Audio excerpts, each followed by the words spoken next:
Kembali di Prime Show with Ira Kusno. Saya masih bersama Wakil Gubernur DKI Jakarta Ahmad Riza Patria. Pemirsa, proses penerimaan peserta didik baru atau PPDB DKI Jakarta memicu kekecewaan calon siswa dan kemarahan orang tua siswa karena PPDB tahun ini DKI Jakarta memberlakukan sistem zonasi dengan mengutamakan usia ketimbang nilai. Jika kita lihat pada infografis berikut, jalur zonasi sebesar 40% dan jalur afirmasi 25%. Sementara jalur prestasi hanya 30% yang terbagi menjadi 20% dari nilai dan 5% dari prestasi olahraga dan kesenian. Ini 10% maksudnya ya, sehingga jumlahnya adalah 30%. Pemirsa, dengan menerapkan batas usia, banyak calon peserta didik yang memiliki kemampuan akademik tinggi tersingkir karena banyaknya calon siswa yang usianya lebih tua akan diterima. Seperti yang dialami oleh Christine Natalia Sihite berikut ini.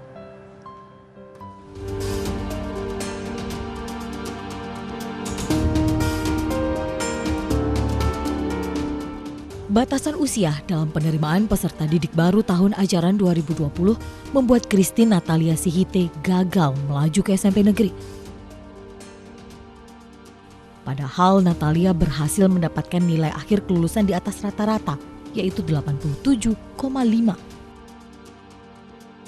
Usia Natalia yang baru 12 tahun 7 bulan membuatnya tergusur dengan calon siswa lain yang usianya lebih tua. Sedih dan kecewa karena tidak masuk sekolah yang saya inginkan. Karena apa sih Natalia itu? Karena kalau usia, tapi nilai saya cukup bagus, 87,5. Oh, rata-ratanya berapa Natalia? 87,5. Saya ingin masuk sekolah negeri yang saya inginkan supaya tidak membebani orang tua saya, supaya tidak merepotkan kedua orang tua saya.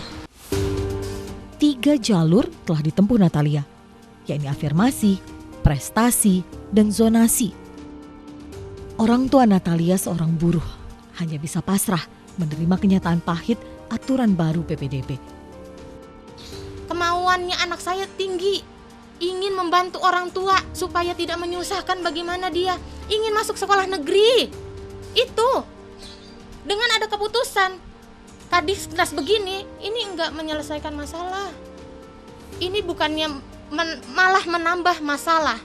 Tolong Bu Kadisnas, tolong dirubah lagi sistemnya untuk zonasi.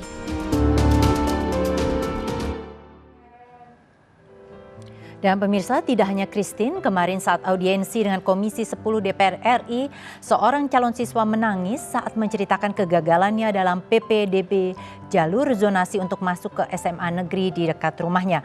Ia kesal karena lantaran hasil belajar dan prestasinya selama 3 tahun seakan sia-sia.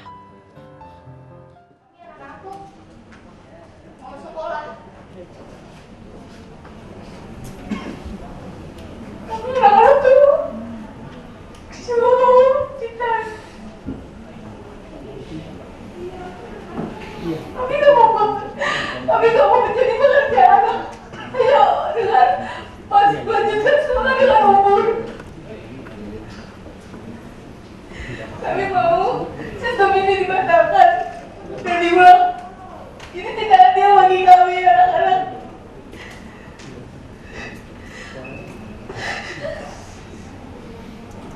Mungkin kami memang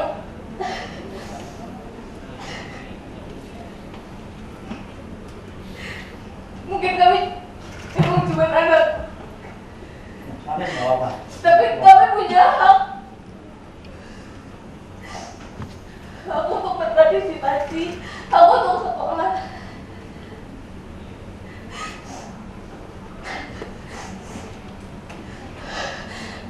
Karena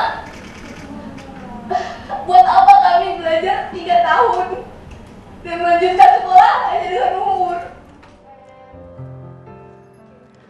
Pemirsa, bagaimana tanggapan orang tua yang anaknya gagal masuk ke sekolah negeri karena PPDB zonasi dengan batas usia? Saat ini saya terhubung dengan Ibu Mbai Hairul Bariah yang juga ikut berunjuk rasa di DPR kemarin. Selamat malam Bu Mbai.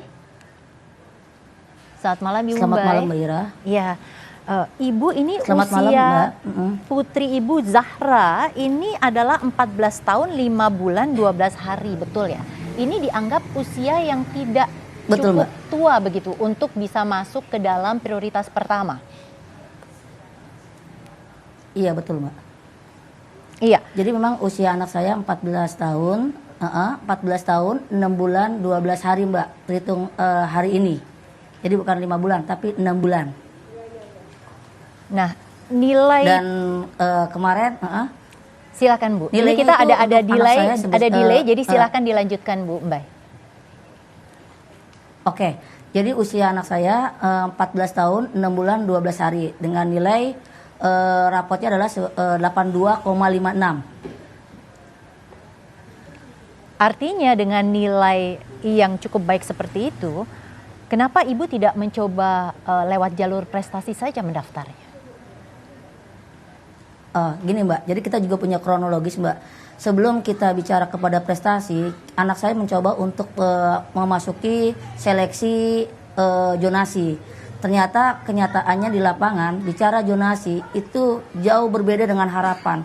Kenapa? Karena zonasi itu yang kita melihat itu tidak masuk dalam kementerian ya, Kemendikbud aturan nomor 4 tahun 2019. Di mana zonasi ini adalah mengatur kepada usia, bukan jarak. Kami kenapa ingin masuk kepada zonasi dengan harapan kita nggak berbicara kepada nilai ya Mbak ya. Kalau bicara nilai otomatis ke prestasi. Dan itu juga udah pastinya kita akan mengikuti. Kenapa saya mengambil di arah zonasi? Kalau memang juklis dari Pergub itu mengikut arahkan kepada peraturan Kemendikbud, artinya anak saya pasti udah masuk Mbak di dalam zonasi itu. Karena antara jarak antar rumah dengan sekolah itu tidak jauh. Itu sekitar 300 meter. Namun kenyataannya di lapangan itu saya melihat beberapa hari kemarin ya kan sebelum prestasi itu memang jangankan nama anak saya muncul, namanya nggak ada sama sekali. Dan ternyata itu yang masuk itu di usia yang saya rasa cukup tua banget lah, di atas 16 tahun, bahkan ada juga yang 20 tahun. Sedangkan anak saya di usia 14 tahun, saya udah pasrah diri aja Mbak. Saya nggak bisa untuk melanjutkan ke ke seleksi zonasi. Dengan ini ya saya, kalau Mbak tadi bertanya kenapa tidak masuk ke jalur prestasi, sampai hari ini nih Mbak, hari yang kedua seleksi prestasi, anak saya nggak masuk Mbak. Di 17 sekolah di Jakarta Utara itu nggak ada sama sekali anak saya masuk. Ibu Mbai, kalau bicara nilai yang tadi saya sampaikan, ya, Iya. Ibu Mbai, ini apakah Iya, Mbak kemudian Ira, siap. gagal Iya, masuk Mbak Ira. karena bukan sekedar nilai, tapi akreditasi sekolah awalnya dianggap tidak cukup baik, atau seperti apa? Iya, jadi kalau bicara akreditasi, di akreditasi anak saya itu sekolah sebesar 93 Mbak. Jadi nilai anak saya dikalikan dengan akreditasi Mbak. Jadi 82,65 itu dikali 93 dengan muncul angka 76,78 Mbak. Artinya di prestasi ini benar-benar anak-anak berprestasi bermain. Tetapi kalau kemarin mereka ikuti zonasi tidak berpatokan pada usia, kemungkinan anak saya di prestasi akan masuk Mbak. Itu kan terlepas daripada prestasi atau di zonasi. Ya, Ibu Mbai. Gitu loh Mbak. Jadi artinya memang poinnya iya. memang ini Ibu merasa tidak adil karena hanya gara-gara usia tidak bisa masuk mencoba yang lewat zonasi. Sementara jalur akreditasi, prestasi ini kelihatannya memang agak berat begitu ya. Taruhlah sekarang ini belum Betul, masuk. iya. Kenapa tidak mencoba sekolah swasta saja, Bu Mbai? Sekarang gini Mbak, ya kan. Kita sih sebenarnya berharap bahwa anak kita ini bisa masuk ke negeri. Itu harapan pertama ya. Kenapa? Karena kalau di negeri jujur aja Mbak, pertama gratis, ya kan? Itu oleh pemerintah digratiskan.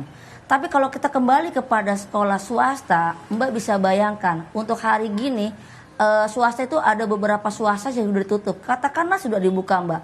Itu terus terang aja anggarannya cukup tinggi Mbak, ya kan? untuk nilai uang pangkalnya, uang pembangunannya, uang SPP-nya, itu pasti luar biasa Mbak gitu kan. Apalagi untuk putri saya tidak mendapatkan KJP, ya kan.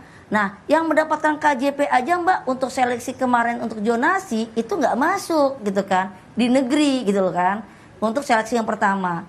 Jadi artinya kalau memang terakhir nanti di swasta ya kan, itu memang mungkin detik terakhir ya Mbak ya, itu kita juga akan melihat sekolah swasta mana aja yang sesuai dengan kemampuan kita. Oke. Tapi kalau bicara swasta yang, ya Mbak? Ya, Bu Mbai, jadi kalaupun misalnya sekarang tadi langkah terakhir ke sekolah swasta, tetapi kan tetap ada pilihan sekolah negeri di luar wilayah, apakah itu mau dicoba? Gini Mbak, saya juga udah lihat Mbak ya di statistik di daerah Jakarta Utara, bahkan Jakarta Pusat yang mendekati Jakarta Utara, itu nilai prestasi itu memang sangat tinggi-tinggi semua Mbak. Jadi dengan angka nilai